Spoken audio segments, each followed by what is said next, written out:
बरसाने में महाराज जी की गहुवर वन में कथा हो रही थी और कथा के प्रकरण में पूज्य गुरुदेव भक्तमाली जी ने श्री राधा और श्याम सुंदर के प्रथम मिलन की लीला का किसी प्रसंग में वर्णन किया।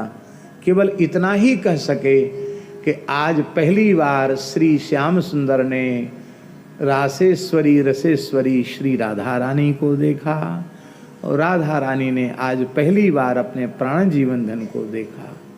बस इतना ही कह पाए महाराज जी, इसके आगे बोल ही नहीं। नेत्र बंद करके तो बोलते ही थे और बस इतना कहते ही और आगे पीछे जा प्रेम सरोवर की लीला में जो प्रथम मिलन लीला उसका वर्णन कर रहे थे और इतना कहते ही अकस्मात प्रेम के लक्षण उनके श्रीअंग में प्रकट हो गए, बड़ी तीव्रता से प्रकट हो गए। अश्रु कंप पुलक सब एक साथ महाराज जी के श्रीअंग में प्रकट हो गए। शरीर ऐसे ऐसे कांपने लग गया। महाराज जी ने सामने की चौकी पकड़ ली, नेत्र बंद थे, पूरा चौकी हिलने लग गई,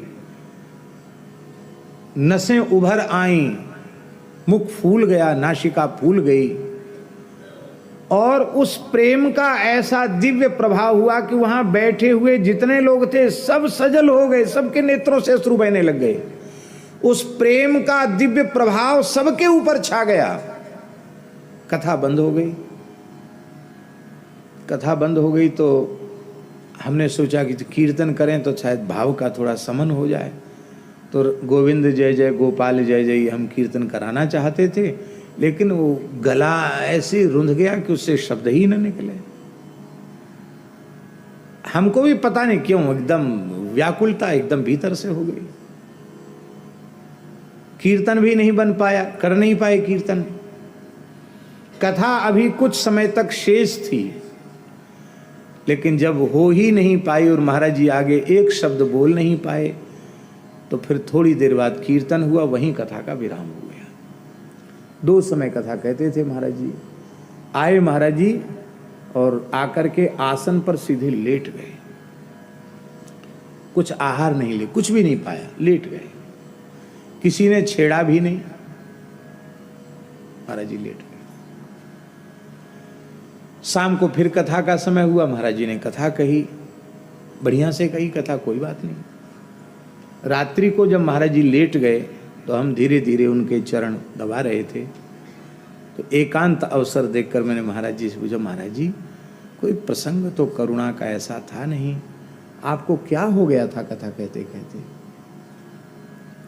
महाराज जी ने कहा, पंडित जी क्या बताएं, रस से और भाव से अपने को बचा करके कथा कहनी पड़ती है।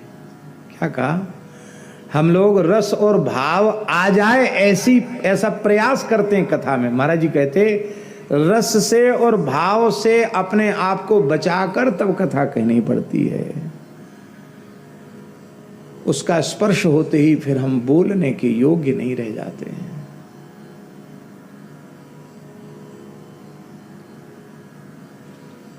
और बस ऐसा कहने के बाद फिर वही अवस्था हो गई। उसी समय फिर वैसे ही महाराज जी व्याकुल हो गए, एकदम व्याकुल हो गए।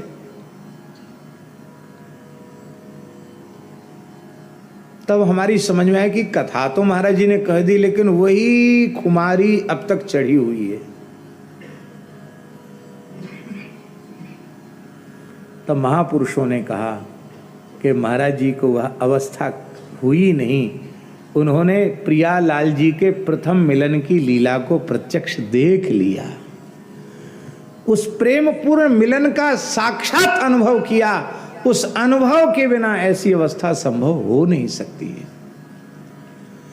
तो मुक्तात्मा जब भगवान की लीला का वर्णन करते हैं तो लीला लीला, कथा कथा, कथा लीला, प्रत्यक्ष भगवान की लीला बन जाती है।